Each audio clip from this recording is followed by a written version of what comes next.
Nabi maksum. Tidak ada yang maksum kecuali Nabi dan para malaikat. Tidak ada dari bangsa manusia yang maksum kecuali derajat Nabi. Mereka adalah maksum, tidak berbuat dosa dan tidak akan berbuat dosa. Dijaga oleh Allah, maka segala yang dilakukan Nabi tidak bisa kita sifati sebagai sebuah kesalahan dan dosa.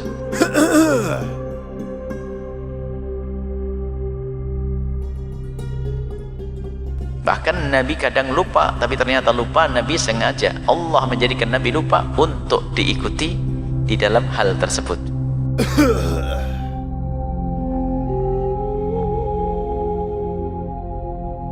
Selain Nabi Muhammad tidak ada yang maksum. Sahabat tidak maksum, istri Nabi tidak maksum. Nabi adalah maksum, tidak akan melakukan sebuah kesalahan dan dosa. Tidak ada kezaliman keputusan Nabi. Nabi berjalan dengan wahyu, Nabi berjalan dengan petunjuk dari Allah, Nabi berucap dengan wahyu. Kasairil malaikati. Maka ismatuhum meyakini, ini termasuk yang wajib kita yakini ada pada Nabi. Selain daripada 4 sifat tersebut, kita harus meyakini bahwasanya Nabi adalah maksumun. Mereka maksum, wajib. Baik, kalau orang punya pegangan ismatum, Nabi itu maksum, gak ada kesalahan bagi Nabi, tidak ada dosa bagi Nabi, tidak ada salah bagi Nabi.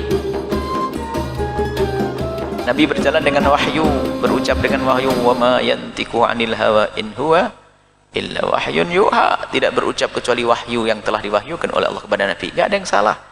Ismatuhum maksum.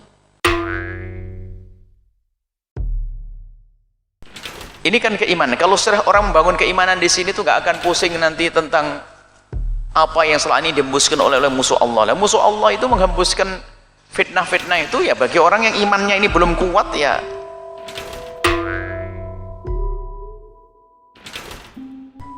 Apa itu Nabi? Istrinya banyak, katanya umatnya boleh 4 tapi dianya 11.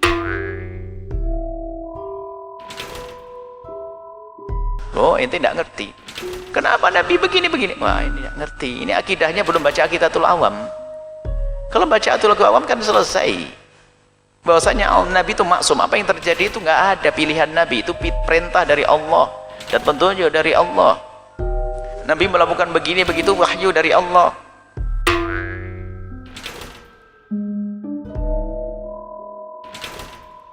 Makanya jangan kita mendebat kepada orang yang mencaci Nabi dengan apa namanya? Dengan perilaku-perilaku Nabi seperti itu. Tapi tanyakan, kamu kenal Nabi Muhammad atau tidak? Gitu saja. Kalau tidak kenal ya wajar tidak kenal. Saya kenalmu sejauh mana? Kau anggap apa Nabi Muhammad?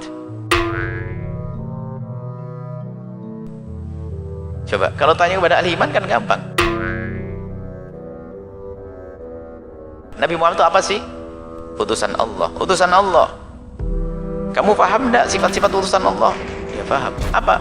Jujur, benar, menyambut baik. Kalau begitu Nabi kan nggak pernah berbohong. Berarti apa yang dilakukan Nabi dari Allah? Iya enggak? Iya. Terus apa yang dilakukan Nabi bagaimana? Ya pasti petunjuk dari Allah. Selesai.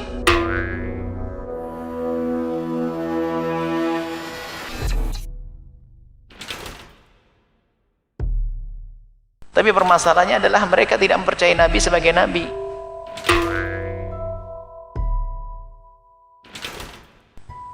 Tidak mempercayai Al-Quran sebagai Al-Quran. Makanya sangat buang-buang waktu kalau kita mendiskusikan tentang poin-poin yang ada di dalam Al-Quran dan poin-poin yang dilakukan Nabi kepada orang yang tidak beriman kepada Al-Quran, yang tidak beriman kepada Nabi.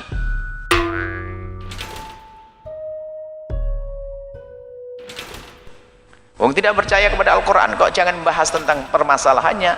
Tanyakan to the point, kamu percaya kepada Al-Quran atau tidak? Kan ada orang kritiki Al-Quran. Kadang dia terjebak dalam debat dan diskusi. Kita mendebatkan tentang masalah ta'addud, poligami, tentang hak waris, tentang hak talak, kenapa ini.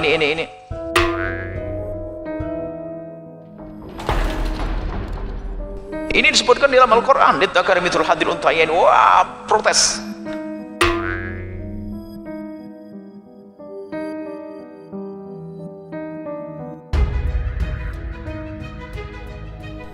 Lo tanyakan dulu, jangan mendebat. Kalau masalah hikmahnya akan diberikan kepada ahli iman. Misalnya hikmah waris itu begini, itu bagi orang yang beriman biar mantap hatinya.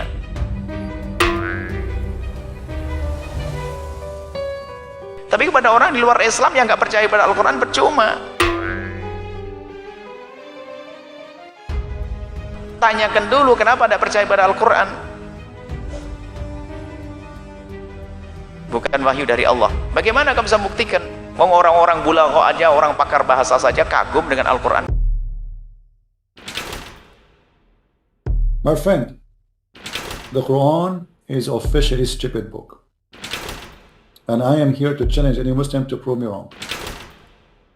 Look as an example at this stupid verse. Let the people of the gospel judge by that which Allah has revealed therein. Okay, hold on. How the Muslims, they say to us that your Bible is corrupt, and yet your silly God saying that you Christian judge by the gospel. If they don't have the true gospel, this is 600 years after Jesus. Yet his stupid book saying, asking the Christian to judge by the gospel. How we can judge by the gospel unless we have a gospel? And by the way, the Quran in many verses confirming the gospel, saying clearly that we confirm what they have in their hands, what they possess, not what was with them, as some translations will say to you. And you know, if you read, you will see that this is the most stupid thing. I mean, look, here he is talking about something, and suddenly he jumped to Sulaiman and start talking about magic. Okay, what this have to do with the verse before it? Nothing.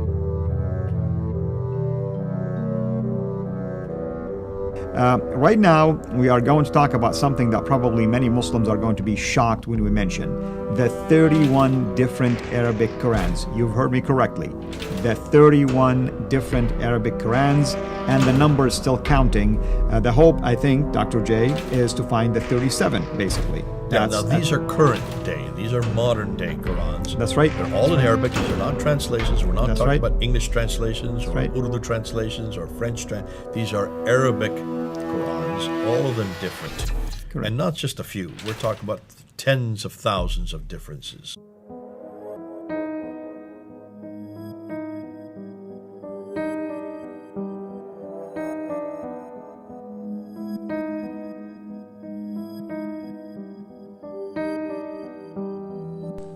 Dan iman itu unik. Makanya na'udzubillah yang punya prasangka buruk kepada Nabi. Sampai dikisahkan ada orang hafal Quran, dia punya hafalan Quran, murtad karena punya suudzon kepada Nabi. Maka suudzon itu paling bahaya, prasangka buruk kepada Nabi gara-gara baca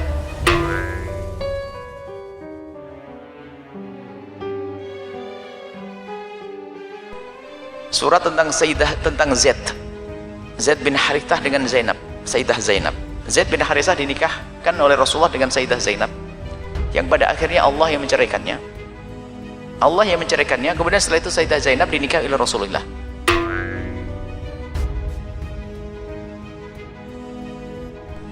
Wah, ini tiba-tiba langsung suudzon. Kok begitu ya Nabi? Punya suudzon karena kan referensi yang dibaca salah. Dia membaca buku-buku picisan yang menggambarkan Nabi itu jatuh cinta kepada Nabi itu gandrung, Nabi-Nabi ini, sampai Nabi punya rekayasa atas nama wahyu mencerai Zaid dengan Zainab, lalu dinikahi Zainab. Nah ini kan propaganda barat yang dia baca begini percaya. Makanya hati-hati dengan referensi kafir itu. Sehingga orang tersebut karena dia hafal Quran, subhanallah, dia mulai curiga dengan Nabi. Nabi kok begitu ya Syed? Spontan dia keluar dari iman.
تسبح للرب